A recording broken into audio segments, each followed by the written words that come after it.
आज मैं बना रही हूँ झटपट सा चिकन कोरमा। बहुत छोटी सी वीडियो है, जल्दी से स्टार्ट करते हैं। ऑयल गरम कर लिया था, उसमें मैंने चिकन शामिल कर दिया है। चिकन में मैं डालूँगी 1 टीस्पून नमक इसी तरह, और इसको हम थोड़ी देर रहने देंगे। इसको हम चम्मच से छेड़ेंगे नहीं। अब 2 मिनट बाद मैंने चिकन को अच्छे से फैला लिया है ऑयल में, और इसको हमने छेड़ना नहीं। इसको एक गोल्डन ब्राउन होने तक हम इसको पका लेते हैं। दोनों साइड से हमने गोल्डन ब्राउन कलर कर लिया और चिकन को निकाल लिया है। अब उसी ऑयल में मैंने एक बड़े साइज़ का प्याज स्लाइस करके रखा हुआ है, वो शामिल कर देंगे। यहाँ पे प्याज को भी मैं हल्का सा सॉफ्ट होने तक पका लूँगी। इसका भी लाइट सा बिल्कुल कलर चेंज होगा। इसको हमने ब्राउन कलर भी नहीं दिलवाया। लाइट सा कलर चेंज होगा और प्याज सॉफ्ट हो जाएगी तो मैं इसको भी निकाल लूँगी। अब इसमें मैं शामिल करूँगी टमाटर। एक बड़े साइज़ का टमाटर है और हरी मिर्चें हैं 4 से 5 अदद। इन तमाम चीज़ों को मैं ब्लेंडर में शामिल करने लगी हूँ।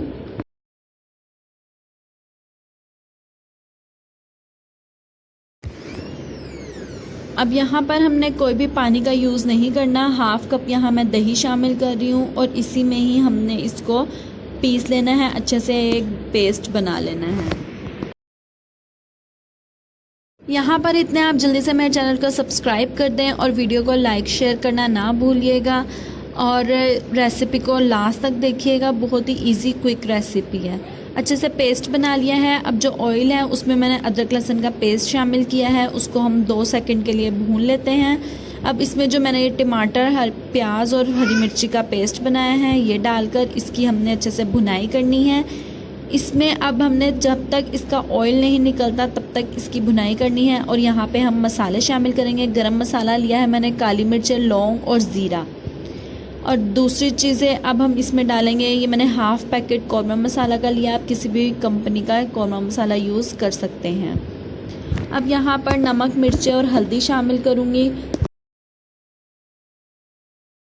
ये तमाम मसाले आप अपने टेस्ट के हिसाब से कम या ज़्यादा कर सकते हैं। यहाँ मैंने 1 टेबलस्पून पिसी हुई लाल मिर्चें, 1 टीस्पून नमक, क्योंकि नमक मैंने 1 टीस्पून पहले भी शामिल कर दिया था।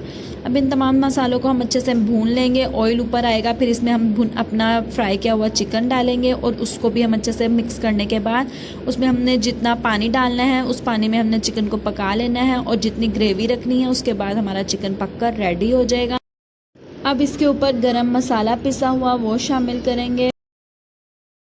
शोरबा इसका आप अपने हिसाब से कम या ज़्यादा कर सकते हैं। यहाँ मैंने नॉर्मल रखा है, ना बहुत पतला किया है ना बहुत ज़्यादा गाढ़ा।